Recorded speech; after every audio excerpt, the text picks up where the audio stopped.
Hey YouTubers, this is the Roaming Prepper. Today, I'm going to cover a few lessons I've learned about how geology affects preparedness. I'll be right back.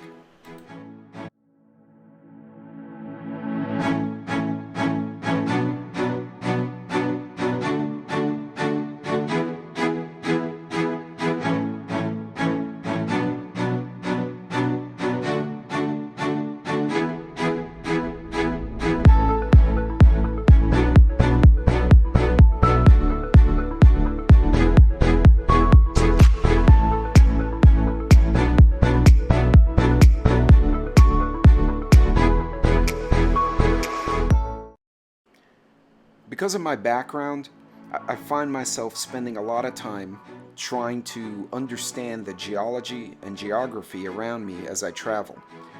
I'm starting to see over the years that this actually can affect the way you prep.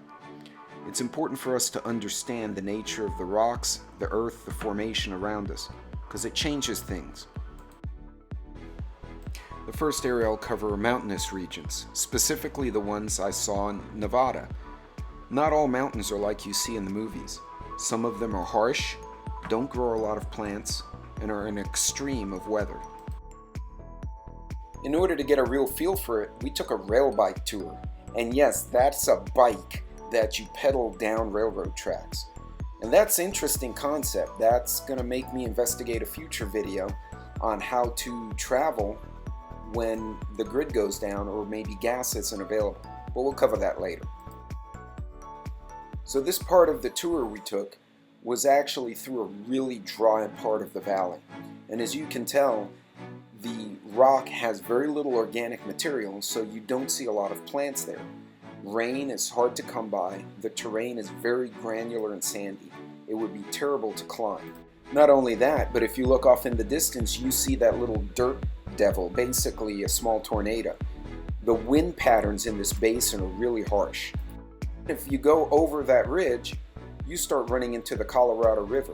Now you can see the water levels very low, but it was very interesting that this massive river went right through this very sparse area. This would be a very tough area to survive in if you didn't know what you were doing. I spent a lot of my life in a coastal area of one type or another. We're going to look at the US Gulf Coast. Now, there's plenty of water, it's green, you can plant crops, no problems there. But as you can see, you get hurricanes and floods, and that's dangerous. This kind of environment allows you to dig, you can plant, and things grow here prolifically. And that's not an understatement. I lived here for a long time. However, once the ground is saturated, you wind up with a lot of organic material, and then unfortunately sewage and chemicals getting run into the floodwaters and then going down the street. A lot of the kids who were playing in this water wound up getting sick or infections, including one of mine who was trying to help someone else because he had an open cut on his foot while he was helping them. As you can see, vehicles will get swamped. It only takes 12 to 18 inches to knock a full-size F-150 off the road. You don't want to be that person. Understanding how this kind of environment floods and behaves will help you prepare if you live there. Also, keep your kids out of the water. They're going to rust up their bikes and get sick. I love dealing with the hill country and the river country, but it has its challenges too. As you can see, you have water, you have green, and you have mountains. It's an interesting combination. You still have cliffs such as this one called Old Baldy here in Texas, that if you fall off of there, well, you're done for. They won't be able to help you.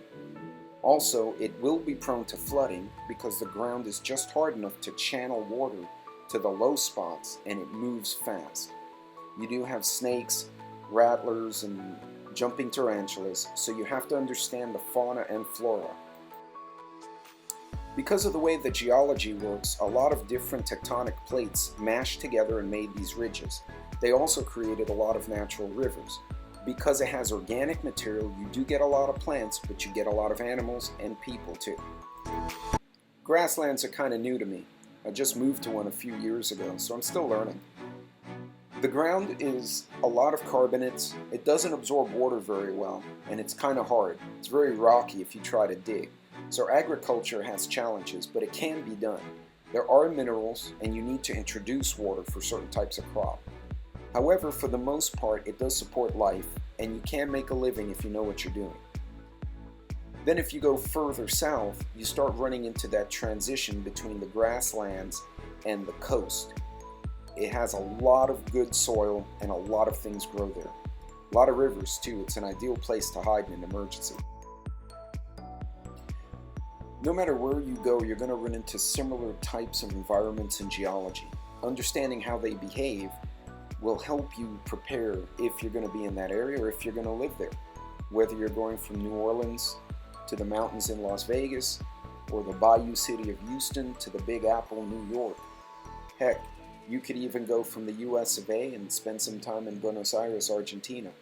Even when I've been down there, I've seen exact examples of these same environments.